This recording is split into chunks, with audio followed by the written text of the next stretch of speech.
Assalamualaikum warahmatullahi wabarakatuh. Di sini kami akan mempresentasikan hasil kerja kelompok kami yang berjudul Penentuan Biaya Variabel dan Pelaporan Segmen. Perkenalkan anggota kelompok kami yang pertama ada Rivaldi Imanuddin dengan MPM 0076, Muhammad Hamud dengan MPM 0085, Aliska Amalia dengan MPM 0099, dan Siska Agustina Sari dengan MPM 0101. Selanjutnya akan dibacakan oleh teman saya. Yang saya akan jelaskan itu mengenai analisis dan perbandingan antara metode penentuan biaya variabel dan metode penentuan biaya penuh. Nah, dalam analisis tersebut terdapat dua metode penentuan biaya periodik, yaitu metode penentuan biaya variabel (PBV) dan metode penentuan biaya penuh atau PBP. Nah, perbedaan di antara kedua metode penentuan biaya tersebut itu pada perlakuan terhadap biaya overhead pabrik tetap. Pada metode PBV membedakan antara biaya produksi variabel dengan biaya produksi tetap. Pada metode PBV hanya membebankan biaya produksi variabel ke produk yang meliputi biaya bahan baku, biaya tenaga kerja langsung, dan biaya overhead pabrik variabel. Biaya overhead tetap tidak dimasukkan sebagai biaya produk dan diperlukan sebagai biaya periodik. Nah, sedangkan metode PBB itu membebankan semua biaya produksi ke produk yang meliputi biaya bahan baku, biaya tenaga kerja langsung, biaya overhead pabrik variabel, dan juga biaya overhead pabrik tetap. Dalam PBB, biaya overhead pabrik tetap dipandang sebagai biaya produk, bukan biaya periodik. Pada metode ini, biaya overhead pabrik tetap dibebankan ke produk melalui penggunaan tarif biaya overhead pabrik tetap dan tidak diakui sebagai biaya sampai dengan produk yang dijual. Nah, yang pertama saya akan membahas tentang klasifikasi biaya menurut metode penentuan biaya variabel dan metode penentuan biaya penuh. Nah, pada klasifikasi ini terdapat dua biaya produk, dua biaya, yaitu yang pertama biaya produk dan biaya periodik. Pada masing-masing tersebut terdapat perbedaan. Sedangkan biaya produk itu pada metode penentuan biaya variabel terdapat biaya bahan baku, biaya tenaga kerja langsung, dan juga biaya overhead pabrik variabel. Sedangkan pada metode penentuan biaya penuh itu terdapat biaya bahan baku, biaya tenaga langsung, biaya overhead pabrik variabel, dan juga biaya overhead pabrik tetap. Nah, sedangkan pada klasifikasi biaya periodik ini, pada metode penentuan biaya variabel terdapat biaya overhead pabrik tetap, terus biaya pemasaran, dan juga biaya administrasi dan umum. Dan sedangkan yang pada metode penentuan biaya penuh itu terdapat biaya pemasaran dan juga biaya administrasi dan umum. Yang kedua ini ada penilaian persediaan.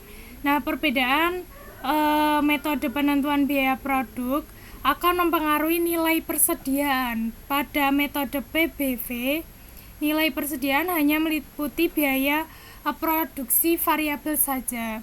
Sedangkan pada metode PBP, nilai persediaan itu meliputi semua biaya produksi.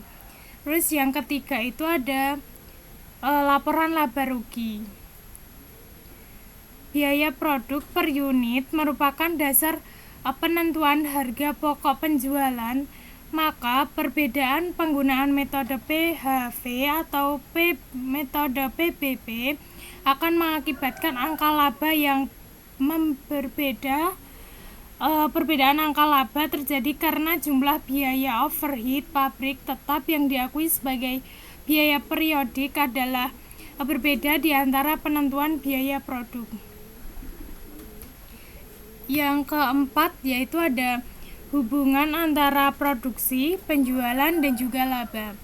Laba menurut metode PBV dan PBB itu dipengaruhi oleh hubungan antara produksi dan penjualan. Jika penjualan lebih besar dari produksi, maka laba metode PBV lebih tinggi karena persediaan sebelumnya ikut terjual. Sementara metode PBB mengakui biaya overhead itu lebih besar. Jika produksi lebih besar dari penjualan, maka laba metode PBV lebih rendah karena ada persediaan akhir yang belum terjual dengan biaya overhead tetap. Jika produksi dan penjualan sama, laba kedua metode tidak berbeda karena biaya overhead yang diakui itu sama. Yang kelima itu ada perlakuan biaya overhead pabrik tetap dalam metode penentuan biaya penuh.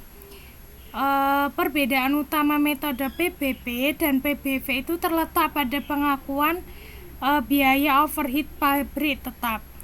Dalam metode PBB, biaya overhead itu dibebankan ke unit yang diproduksi. Menghadapi dua masalah, konversi biaya overhead berdasarkan jam kerja atau mesin, serta perbedaan antara biaya yang dibebankan dan yang sesungguhnya. Masalah pertama itu diselesaikan dengan membebankan biaya per unit. Sedangkan masalah kedua itu diatasi dengan perhitungan tarif, perbandingan biaya aktual, dan penyesuaian jika ada selisih material. Yang selanjutnya akan dijelaskan oleh teman saya.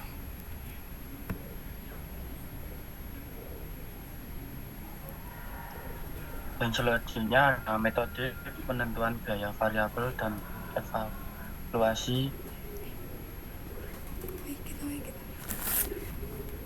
kinerja manajer.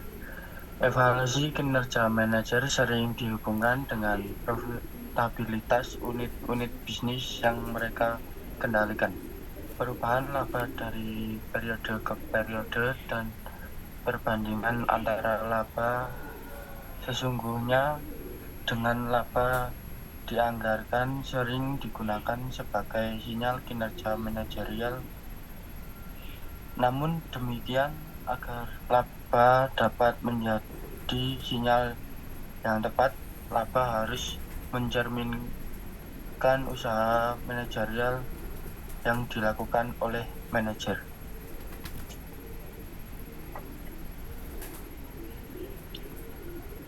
Selanjutnya, secara umum, jika kinerja laba mencerminkan kinerja manajerial, manajer dapat berharap tiga hal sebagai berikut.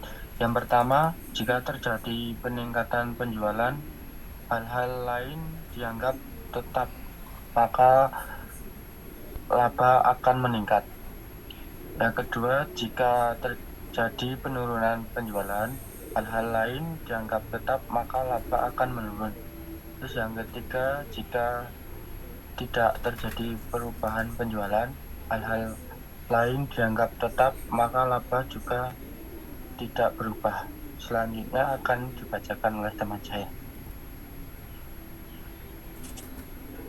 Selanjutnya yaitu metode penentuan biaya variabel dan pengelolaan segmen. Manfaat metode PBV untuk evaluasi kinerja tidak hanya untuk mengevaluasi kinerja manajer, tetapi juga dapat digunakan untuk mengevaluasi aktivitas-aktivitas yang menjadi tanggung jawabnya. Misalnya, seorang manajer harus mengevaluasi kontribusi terhadap laba total perusahaan dan setiap pabrik, lini produk, dan daerah pemasaran yang dimiliki. Pemisahan biaya tetap dan variabel dalam PBV penting agar dapat dilakukan evaluasi kinerja secara akurat. Evaluasi kinerja secara implisit berhubungan dengan keputusan seperti melanjutkan atau menghentikan operasi. Pelaporan kontribusi dari setiap aktivitas atau daerah pemasaran atau unit bisnis yang ada dalam laporan perusahaan disebut pelaporan segmen atau segmented reporting. Laporan segmen disiapkan berdasarkan metode PBV untuk menghasilkan evaluasi dan keputusan yang lebih baik daripada jika disiapkan dengan metode PBV. Next. Selanjutnya yaitu manajer perlu mengetahui profitabilitas setiap segmen dalam perusahaan agar mampu membuat evaluasi dan keputusan yang berhubungan mengenai keberlanjutan setiap segmen, jumlah pendanaan dan sebagainya. Suatu segmen adalah suatu entitas yang menghasilkan laba dalam suatu perusahaan.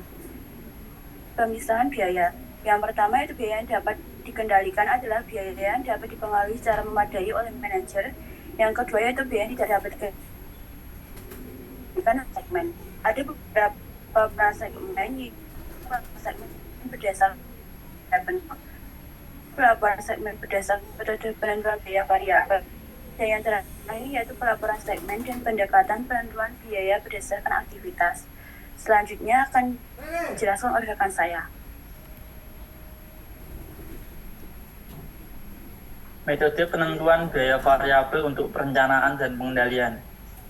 Nah, metode penentuan biaya variabel ini berperan penting dalam perencanaan dan pengendalian keuangan perusahaan. Dengan memahami perilaku biaya manajemen, dapat memperkirakan biaya berdasarkan berbagai tingkat volume penjualan dan produksi. Biaya tetap dan biaya variabel harus dibedakan agar estimasinya lebih akurat. Nah, setelah level aktivitas dan biaya diproyeksikan, rencana keuangan dibuat sebagai pedoman operasional. Jika hasil aktual berbeda dari yang diharapkan, tindakan koreksi dapat dilakukan untuk memastikan efisiensi dan efektivitas operasional perusahaan.